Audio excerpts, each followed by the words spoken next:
সব সময় আল্লাহরে বলবো, আল্লাহ তোমার দয়ায় তুমি আমাদেরকে জান্নাত দিয়ে দিও, তুমি দয়া করে মায়া করে জান্নাতের কিনারা একটু জায়গা করে দিও, ঠিক কিনা? এজন্য খবরদার আমলের বড়াই করা যাবে না।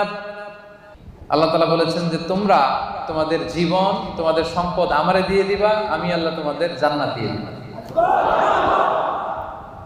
আল্লাহ তাআলা আমাদের কাছ থেকে আমাদের জীবন আমাদের সম্পদ কিনে নিয়েছেন, বিনিময়ে তিনি আমাদেরকে জান্নাত দিবেন। আল্লাহু আকবার।